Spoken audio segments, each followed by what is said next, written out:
Selamat malam Pak Perminas. Perkenalkan, nama saya Heni Mawati Larosa, NIM 111170378. Dan nama saya adalah Eka Anugrah Febrianti. Yang saya akan bahas pertama mengenai bagaimana mempersiapkan data untuk analisis. Mulai dari kuesioner. Kuesioner merupakan daftar pertanyaan yang telah dikumpulkan dari responden yang kemudian dimasukkan dalam komputer. Kemudian yang kedua ada coding, itu memberikan nomor pada respon dari peserta sehingga dapat dimasukkan ke dalam database. Pengkodean data dengan memberikan kode atau langsung memasukkan angka yang telah dilingkari pada kuesioner. Untuk pertanyaan yang memiliki 2 atau lebih pilihan akan diberikan kode yang berbeda sehingga mudah untuk memasukkan data. Sama halnya dengan peserta yang tidak mengisi kuesioner akan diberikan kode yang berbeda. Yang ketiga ada key-in atau data entry. Setelah pemberian kode, data dapat dimasukkan ke database. Contoh software yang digunakan merupakan SPSS Data Editor. Dalam SPSS Data Editor, penting untuk menggunakan kolom pertama untuk tujuan identifikasi.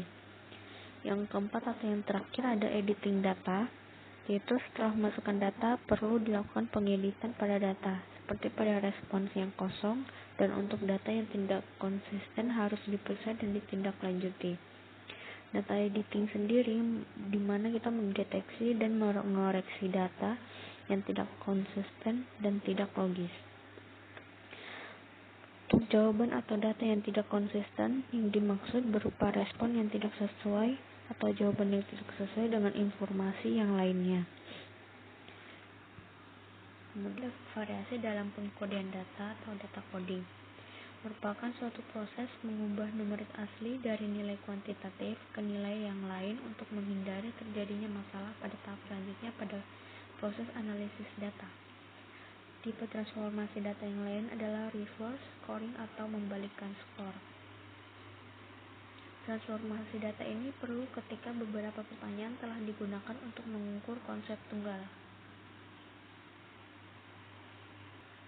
Hubungan antara jenis skala analisis data dan metode untuk memperoleh visual summary dari suatu variabel.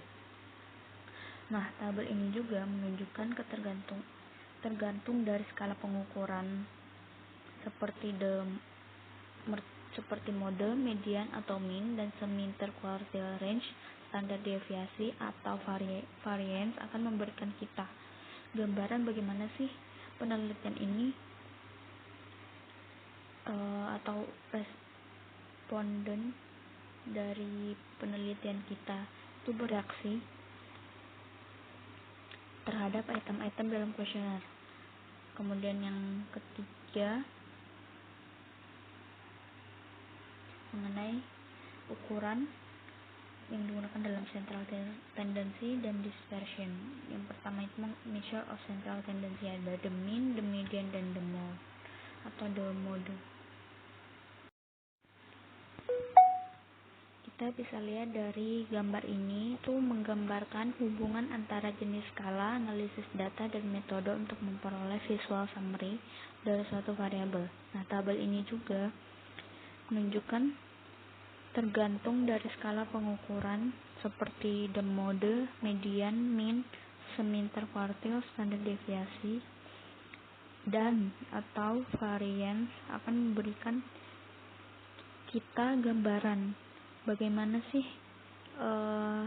responden dari penelitian kita itu mereka bereaksi terhadap item-item pada kuesioner. Nah, the mean, median, dan mode itu dapat menjadi ukuran yang berguna dari central tendency tergantung pada jenis data yang tersedia. Kemudian yang ketiga ada ukuran dari central tendency dan dispersion. Yang pertama untuk ukuran dari central tendency itu ada the mean, the median, dan the mode. Kemudian ukuran dari dispersion itu bisa kita lihat yang pertama ada range, variance, standard deviation, dan ukuran dispersion yang lainnya. Kemudian ada frekuensi. Frekuensi merupakan ukuran atau jumlah pada berapa kali atau berbagai subkategori atau fenomena terjadi dalam suatu. Saya akan membahas hubungan antara dua variabel nominal. Untuk mengetahui apakah ada hubungan yang independen antara satu dengan yang lain, maka kita menggunakan C-test untuk mengukur. C-test ini juga biasanya disebut dengan non-parametrik. Digunakan ketika normalitas distribusi tidak dapat diasumsikan sebagai data nominal atau data ordinal. Dalam pengujian untuk perbedaan hubungan antara variabel diskalakan secara nominal, C-test sangat berguna. HO akan diatur menyatakan bahwa tidak ada hubungan signifikan antara dua variabel. HO lainnya akan menyatakan bahwa ada hubungan signifikan. Saya masuk ke korelasi. Matriks korelasi Pearson akan menunjukkan arah kekuatan dan makna dari hubungan bivariat antara semua variabel yang diukur pada tingkat interval dan tingkat rasio. Sedangkan reliability yang mencerminkan korelasi antara dua bagian dari satu set barang.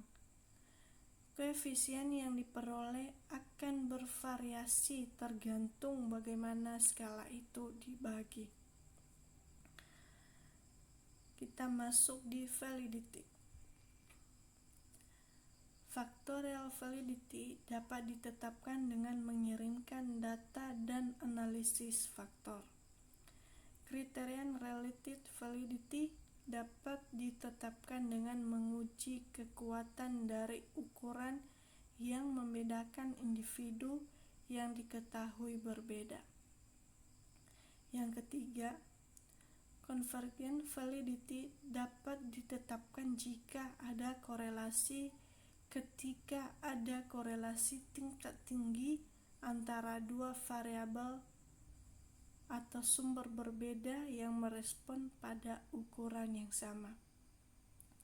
Dan yang terakhir, discriminant validity dapat ditetapkan ketika dua konsep yang sangat berbeda tidak berkorelasi antara satu dengan yang